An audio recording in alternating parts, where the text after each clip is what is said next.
All right, prologue. Sandy, the morning after. I woke up with my pants down, Sandy says. Her head is resting against the wall in the ER, where I am the only female doctor on shift. Moments earlier, the nurses called me, worried she might bolt. So I rushed to see her ahead of other patients. It's 5 a.m., the most peaceful hour in the ER, if such a thing exists. Most of the intoxicated patients have settled into sleep. The hallway patients, despite blinding fluorescent lights and constant foot traffic, manage them shut up. The people in the waiting rooms have mainly lost all hope and passed out in chairs. In the background, the steady humming beep of cardiac monitors, it almost feels soothing. In one of our few private rooms, 21-year-old Sandy is trying to decide whether she was raped. The aftermath of a roofie Tinder date is not an uncommon part of my Sunday morning practice. I dodged this bullet in my online dating years, but not because I was careful. I was just lucky.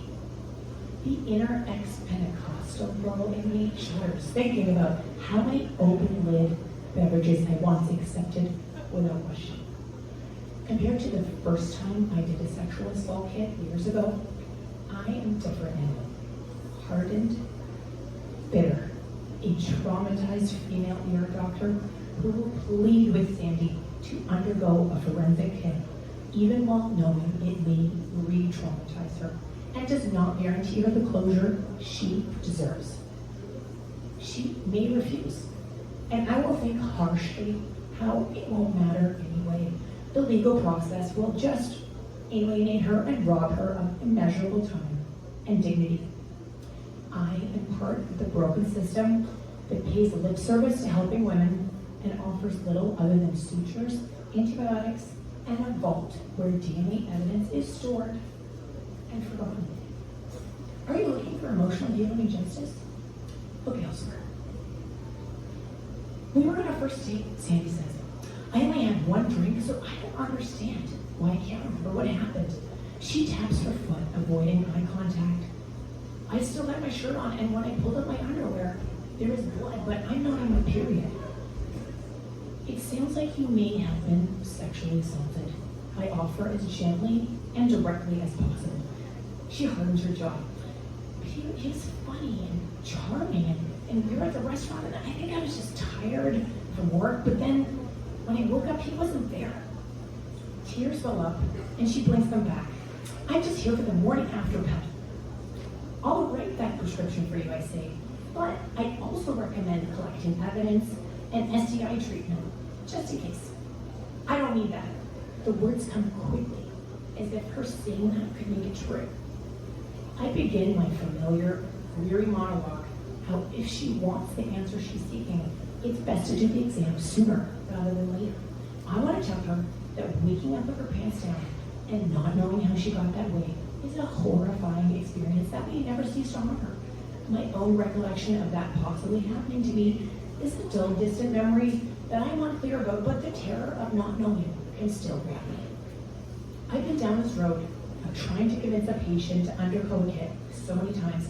Maybe we need a sexual assault service that goes straight to people's homes because they feel so uncomfortable in hospital. Staffing emergency departments on the weekend is hard, especially in rural areas. Today, at this hour, there isn't a social worker, so I hastily print off information about sexual assault centers, anonymous STI screening, the script that she's asked for, and also a script she didn't ask for gonorrhea, chlamydia to prevent HIV, medical legally to treat without testing. Well, it puts me at risk, but I don't care. Someone who roofies and rapes on a Tinder date might not be responsible with their sexual health. Go home and rest, I say. If you decide you want to collect evidence, you can come back anytime in the next week. Just don't shower or change your clothes if you can help it. Thank you, she says. But all I need is the morning after pill. She leaves all the other papers behind and runs to the exit. I know that I'm good at my job, but every time a Sandy walks out the door, I feel otherwise. Writing this book is my attempt to transform the hurt inside me, to live with the sorrow I've witnessed in the ER, and reckon with my own painful history. My mom, my dad, my myself and force me to figure out a way to explain it all, especially to my daughters, who I pray never come